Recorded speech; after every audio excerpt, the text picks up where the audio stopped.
Hi everyone, it's me, Spring, the fiber enthusiast, and welcome to the channel. Today's tutorial is a knitting stitch tutorial called the Cell Stitch. Now I have two different swatches here, and both of them I have a cast on of 17 stitches. This is a 4-row repeat. There is a right and a wrong side to this stitch pattern. It is done in multiples of 2 plus 1. So the stitch pattern resides between 3 edge stitches that I have on each of these two samples. The edge stitches are my choice, and you don't have to use the edge stitches for your sample or for any of your projects. The 11 stitches in between are our pattern stitches. So here's what it looks like. Lots of texture to this, lots of fun. So this sample here was done in just a small leftover bit of a red heart ombre. So here's that one. And then I have this sample here, which is done in Everyday Premiere. Here we are. It is Everyday Worsted, and it is a medium worsted weight, and the recommended needles is a US 8 or 5 mm. Now I am using a 7, so just some DPNs for this tutorial. All right, I have already worked through the pattern twice for this swatch. Let's go ahead and work through the pattern together. So we're going to start with row 1, and as I said, I have 3 edge stitches on each side of the pattern. I'm going to knit them every single row and slip my stitch marker when I come to it. All right, for row 1, we're going to begin with a knit 1.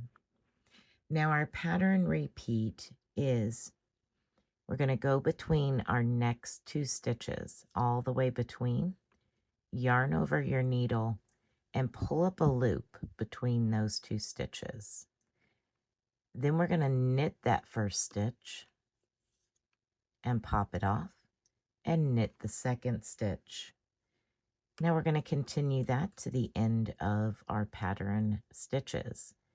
In between the next 2 stitches, yarn over and pull up a loop. Insert your needle into the first stitch and knit it. Pop it off and knit the next stitch. Again, in between the next 2 stitches, pull up a loop, knit that first stitch you skipped, pop it off, and knit the next stitch. Couple more here. In between the next 2 stitches, yarn over, pull up a loop, knit the next stitch, pop it off, and knit the following stitch. One more time, in between those stitches, yarn over, pull up a loop, knit that first one you skipped, and knit the last pattern stitch. And then knit these edge stitches. All right, we're going to turn our work over for row 2.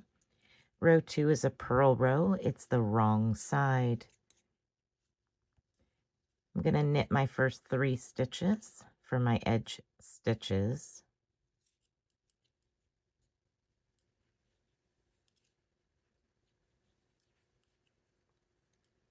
And now we're going to begin the pattern stitches. We're going to begin with a purl 1.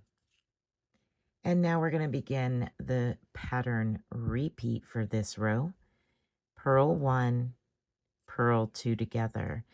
And you'll notice that the extra stitch you pulled up is the first of the purl 2 together. So here we go. Purl 1, purl 2 together. Purl 1, purl 2 together, purl 1, purl 2 together, purl 1, and purl 2 together. I'm going to pass my stitch marker and knit those last 3 stitches, my edge stitches. And we're going to turn our work over for row 3. I'm going to begin row 3 with knitting those edge stitches. And then we will begin our pattern stitches. We're going to begin our pattern stitches now with a knit 2, so 1 and 2, and now we're going to begin our repeat. Get a little bit more yarn here. All right, our repeat is similar to what we were doing on row 1. We're going to skip that next stitch and go in between it and the next stitch, yarn over and pull up a loop, knit that first stitch that you skipped, and knit the next stitch. We're going to continue that. Pull up a loop, knit the first one, knit the second one. Pull up a loop, knit the first one, and knit the second one. Pull up a loop, knit the first one, and the second one. You will have one pattern stitch left. You will knit that stitch. Slip stitch marker, and now I'll knit my last 3 stitches for row 3. Now let's do row 4 together. Row 4 is the last of your repeating rows. I'm going to knit my edge stitches. Slip my stitch marker, and now I need to purl the first 2 stitches. And then we will begin our pattern stitch repeat, which is purl 1 and purl 2 together. The same as on row 2. So now we do the purl 1 and purl 2 together. Purl 1 and purl 2 together. Purl 1, purl 2 together, purl 1, purl 2 together, and you will have 1 pattern stitch remaining. Purl that stitch, slip your stitch marker, and knit those last 3 stitches. And you will continue to repeat those 4 rows over and over again until you have your pattern complete within your project. All right, everyone, I hope that you enjoyed this tutorial on the cell stitch. Here's both samples to look at. Be blessed and be a blessing. Thanks for watching. Bye for now.